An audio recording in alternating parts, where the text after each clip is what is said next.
Hi guys, welcome to Wingting's Kitchen. Today we're going to make pan-fried Chinese chive dumplings without the chives. So let's just call them big dumplings because that's what they look like.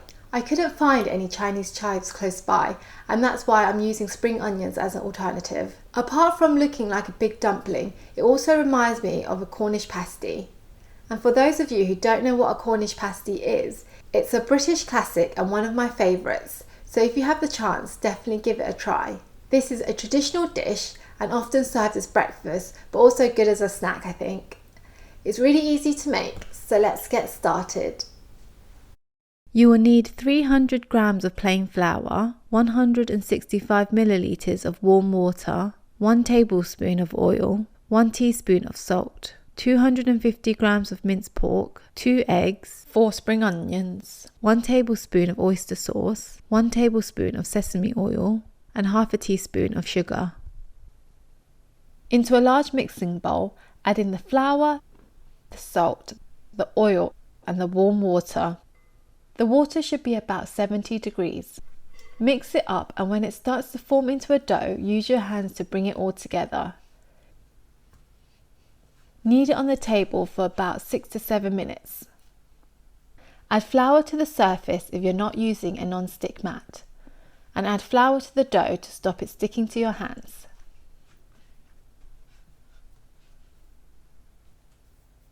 When you finish kneading, the dough will be soft and shiny and not sticky, like this. Wrap it up in cling film and let it rest for 1 hour. In the meantime, we will prepare the filling. Cut up the spring onions into small pieces and set to one side. Crack 2 eggs and then beat them. Now it's time to fry up the filling. Heat a non-stick pan on medium heat. Add in the egg and they need to be scrambled. Move the eggs around a lot so it breaks up into smaller pieces. Then set to one side. Into the same pan, add in the minced pork. Using a spatula, break it up. Add in the oyster sauce and mix it in. Add in the sesame oil and sugar. Cook until the meat changes colour. Add in the egg and mix well. Add in the spring onions and then mix again. Taste the filling and adjust the flavour to your preference. Set the filling to one side. Let's move back to the dough as it's now rested for over an hour. This dough can make 6 big dumplings. I have divided the dough evenly into 3 and then cut it in half to make 6. Keep the dough you're not using covered so they don't dry out. Roll the dough into a ball and roll it out into a circle. The diameter of the dough will roughly be 15 centimeters. Place some filling on one side of the dumpling. To make it easier to close, don't put too much filling in yet. Add some black pepper if you like. Then, using the most simple method to close a dumpling, fold the dough in half, then use your finger to push down the edges. Do that to about halfway. Pick up the dumpling and give it a gentle shake so the filling falls down. Now we can top up with more filling. Then just pinch the edges together to close it.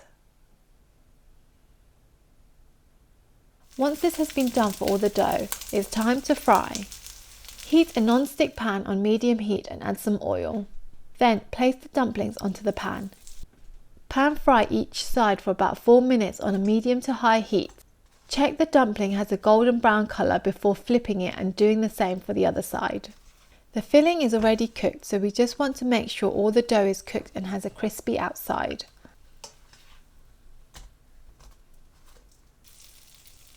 Once both sides are golden brown and crispy, hold the dumpling on its side so it gets crispy too. Once you are happy with the colour and the level of crispiness, the big dumplings are ready to serve now.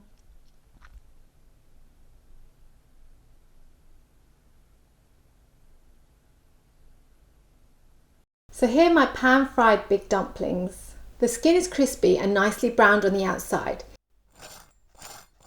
It's best served with a dipping sauce, and my go-to dipping sauce is soy sauce mixed with water and chili flakes with a drop of sesame oil.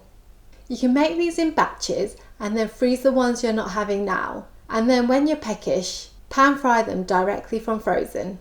If you like my video, then let me know by liking and subscribing to my channel. Thank you for watching until the end, and I'll see you next time. Bye!